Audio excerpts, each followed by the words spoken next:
Hello movie lovers, Bob for Bob's movie review here. Today I'd like to review for you a movie I just watched called Space Jam: A New Legacy.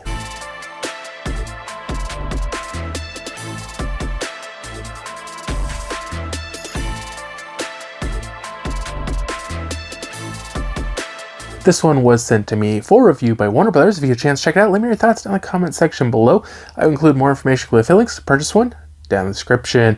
So this is the sequel, I guess, to Space Jam, and it stars LeBron James this time instead of Michael Jordan, and of course the Looney Tunes, and actually many Warner Brothers properties featured in this movie. So in this movie, LeBron James plays himself, and he's got two sons, and he wants them to be basketball stars like him. The older son really seems to be into it. The younger son, not quite so much. He is more interested in making games, and he's working on a basketball game, and while his dad is pushing him into a basketball career, he's more focused on games. Now, Warner Brothers owns a algorithm, I guess, called algorithm, and it comes up with this idea to scan LeBron James, and then they can put him in any movie they want. But LeBron James doesn't really seem to be too interested in it. I mean, it is kind of a strange thing, like, you know, what are they going to do with his likeness or whatever, you know? So it is kind of an odd idea. And the algorithm gets angry by this and decides to somehow abduct LeBron James and his youngest son. Now, how?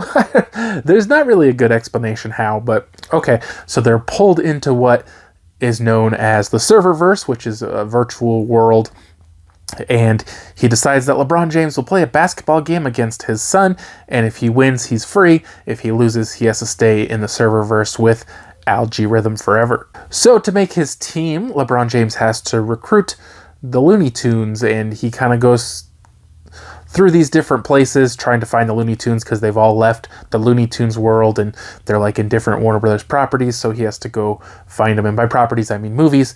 And basically, eventually, they get around to a basketball game. Now, this movie is 2 hours long. Seems kind of long for a movie of this kind. And the first hour, I was not into that first hour. It was just like so much beating over and over about how he wants his son to be a basketball player, and maybe his son doesn't want to be, and then looking for the Looney Tunes, and him not liking any of the Looney Tunes for his basketball team.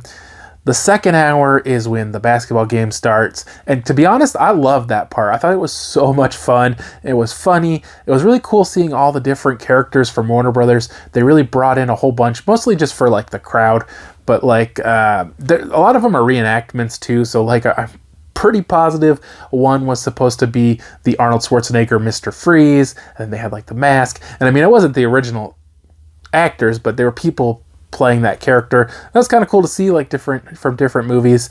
And the effects were really good. I really enjoyed the effects, and the 4K quality was great. And like I say, the second half was a lot more fun, a lot more interesting, although like I feel like a lot of stuff didn't make a lot of sense, and it was just kind of like the basketball game was like no rules, and then there was style points that were worth way more than scoring baskets. But then in the end, they just kind of forgot about the style points and just everything turned into 2-pointers.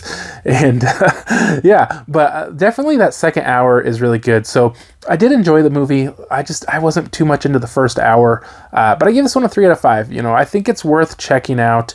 It is fun, and there's some good jokes in there, and it's definitely very bright and colorful and looks great in 4K. Hope you did enjoy the video. If you haven't already subscribed for more videos, check the chess videos, and I'll see you guys next time.